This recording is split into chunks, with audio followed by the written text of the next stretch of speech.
2026年7月4日，美国迎来建国250周年。There has never been anything like the United States of America. 250年里，它从13个英属殖民地成长为全球头号经济、军事、科技强国。We were that kind of beacon of freedom and legality. 然而，生日来临之际，多项民调却给出了意外的答案。只有30%美国人认为美国还是全球最伟大的国家，近40%甚至担忧美国可能撑不过下一个250年。America is the greatest country in the world is like a 30s propaganda thing that hasn't been around for a while. We are in a period of American decline. This idea of inequality goes hand in hand with corruption. 7 in 10 Americans are worried about basic rights and freedoms that they have are suddenly in jeopardy. 本期世界大解说为你剖析，为什么在最强大的时候，美国人反而越来越不相信美国。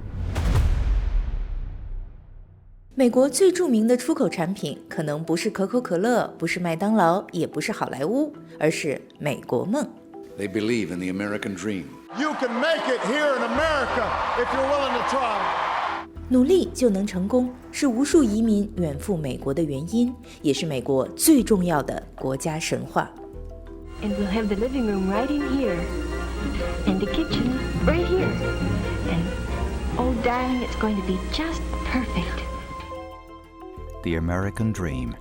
The American dream is alive and well. 那究竟什么是美国梦？ It was the house with the white picket fence and a couple of kids and a car, and then you retire and move to Florida. I've lived in a few places, and like my experience in America is generally you kind of have access to everything. 然而今天，越来越多人不再相信美国梦。民调显示，51%的美国人认为美国梦曾经存在，但已经失效，只有大约1/3认为它仍然成立。其中30岁以下年轻人还相信美国梦的，只剩下了22%。It really sucks, you know, because I see many generations, they're able to pursue what they want to know. You know, they went to college, they were able to have kids and be okay. But right now, with this economy, not really. In many American cities like San Francisco, which is close to where I live, it's very, very difficult to build housing. And so there's a critical crisis in terms of housing availability. And that means that older people who own a house already are doing very well. Their houses are getting more and more valuable. But if you're a young person seeking to buy your first house, you're really closed out of the market because things are so expensive. It always used to be your children were going to live a better life than you were, the next generation. So no, people don't believe that anymore. And frankly, the evidence is that that's the case. And I think that's a product of the extreme concentration of wealth that's taken place in the United States, much more so than in any other country in the world. 当普通人的工资被通胀吞噬时，科技大亨马斯克因为 SpaceX 上市，成为了全球首位1万亿美元富豪。当下美国最富有的20个家庭拥有约3.6万亿美元财富，相当于美国1年国民收入的近12%。他们不仅富可敌国，也手握巨大的政治乃至军事影响力。 So this idea of inequality goes hand in hand with corruption, which is we have very wealthy people in the United States who are able to donate large sums of money to our politicians, and they are able to sway political decisions. And so that is not how democracy is supposed to work. I would call that institutional corruption. Zuckerberg's, Elon Musk, all these people, they created some good things, some companies and some technology that's useful. But frankly, they want their wealth to bring them power. They really are fundamentally anti-democratic in their nature. 与此同时，占全国人口1半的中下层民众财富占比却只剩下2.5%。过去10年，美国房价中位数上涨3成半，学生贷款压得年轻人喘不过气，医疗账单更成为了许多家庭的噩梦。对于越来越多美国人来说，他们不是不努力，但发现自己拼命奔跑，却依然离财富越来越远。The measured degree of social and economic mobility in the United States has slowed down very dramatically over the last 50 years.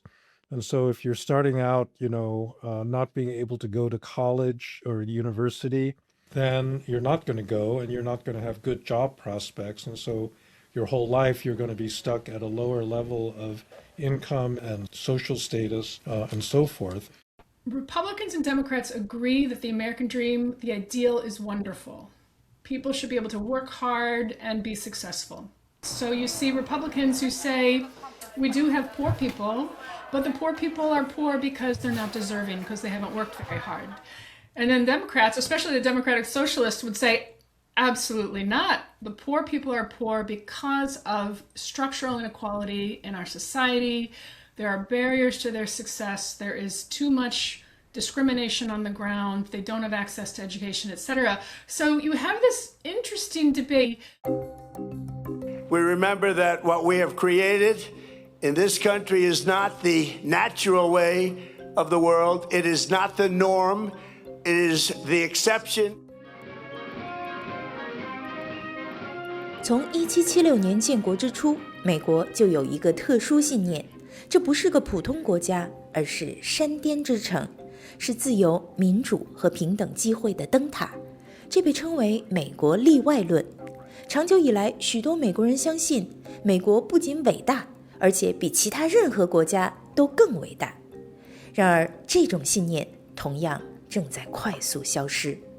数据显示，2017年认为美国比所有国家都好的美国人还有1/3左右，现在会这么想的人已下滑到了约1/4，更有近30%认为其他国家更加伟大。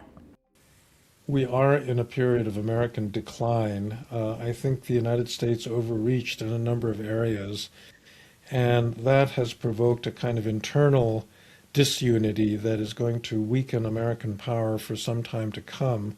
Especially recently, a lot of disapproval of this current administration's foreign policy, moving from a more isolationist kind of stand on the one hand in terms of isolating from our traditional allies to being more aggressive militarily and when it comes to Iran. These things are very unpopular with Americans overall, but especially with younger people.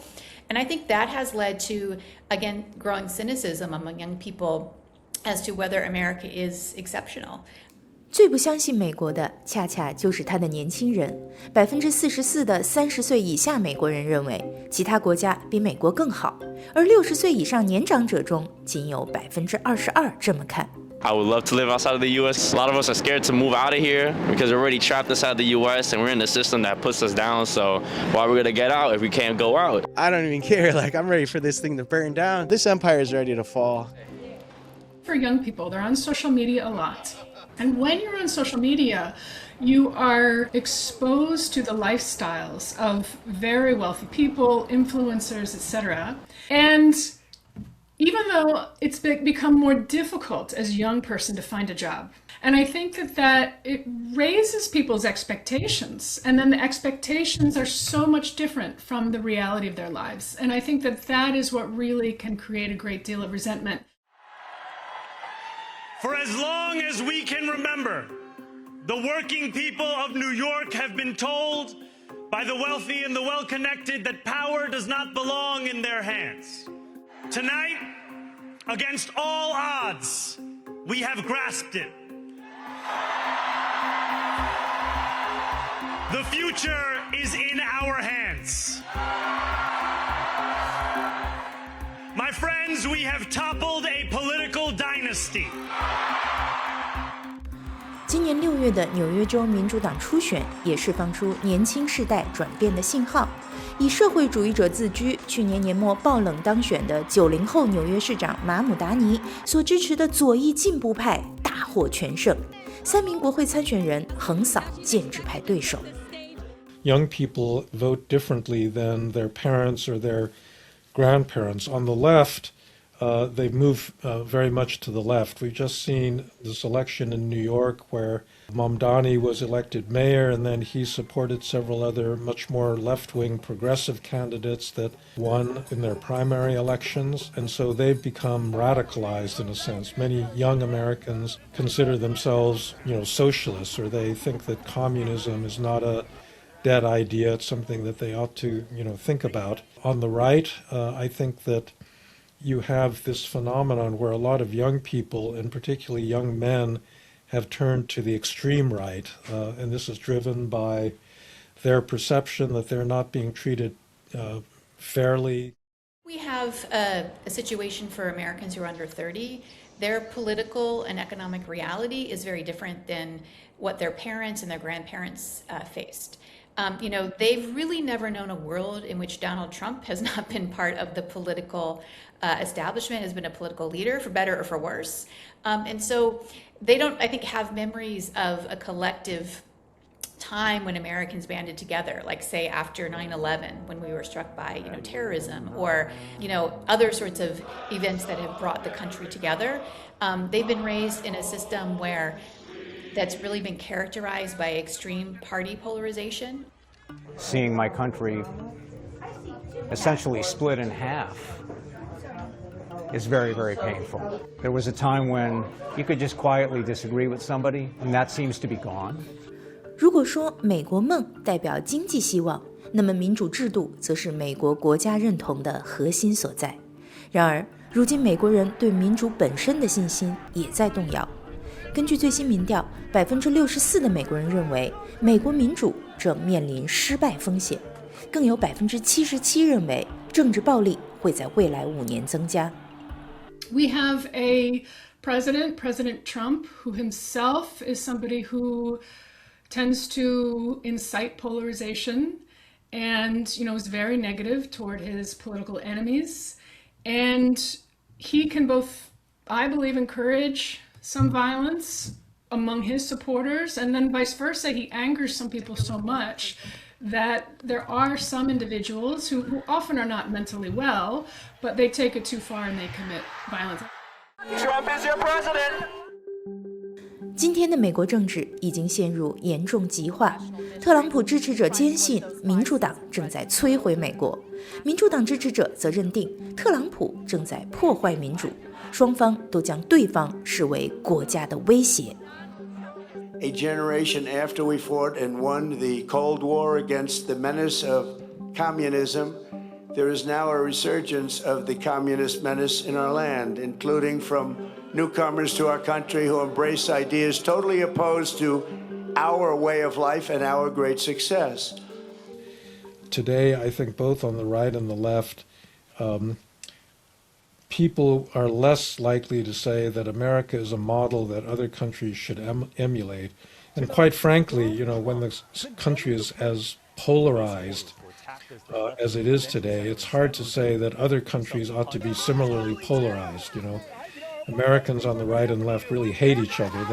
They suffer from what political scientists call affective polarization, meaning that people don't just disagree about issues, they really hate each other. They think that the other side is evil or immoral or dishonest or whatnot. 250年前，美国建国先贤面对的问题是如何建立一个国家。Our Constitution was the first written constitution to define governance. And if you read the American Constitution, and for that matter, the Declaration of Independence, it's a legal document that very carefully delineates what the powers of governmental institutions are. There's the Bill of Rights, which says you cannot restrict the rights of free speech, free exercise of your religious beliefs, freedom of the press. 250年后，美国面对的问题变成了如何继续做一个国家。民调显示，38%的美国人认为，美国作为一个统一国家，未必还能存在250年。这当然并不意味着美国马上就会解体，而是越来越多人感到，美国社会正在失去共同叙事。曾经，美国梦、自由、民主、个人权利和平等机会是共同语言。而今天，这些基本价值都显得岌岌可危。One of the most kind of startling findings to me of our most recent survey, we asked about American identity and kind of to take the pulse of where America was as we're approaching this 250th anniversary. We found that, almost 7 in 10 Americans are worried about basic rights and freedoms that they have are suddenly in jeopardy. That's a wake-up call.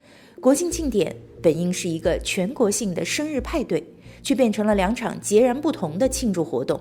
由前总统奥巴马时期规划的美国250，强调多元文化和隐藏的故事，聚焦少数族裔、奴隶制和种族不平等的历史；而特朗普主导的自由250则主打爱国主义、国家自豪感和美国精神。一个国家，一个生日，却出现了各自表述的2套历史叙事，折射出美国日益加深的政治与社会撕裂。Unfortunately, the left and the right have very different interpretations of that history. I think the right wants to whitewash it and, not talk about things like slavery or, women's rights that historically were not always honored. And the left, in a way has a very different narrative in which the United States was the source of, many evils, in the world. I think that there is a moderate position in between those two that can acknowledge the real problems that the United States has had over the years, but can also tell a hopeful story about the way that the United States overcame those issues and, became a much more just and fair country. The United States is still the first republic in this world that was born on the principles of individual freedom and the rule of law. And we have led the world since World War II, mainly because we represent we were that kind of beacon of freedom and legality. 250年前，美国靠一个梦想诞生。250年后，他最需要回答的问题，或许是那个梦想是否还足以把这个国家继续凝聚在一起。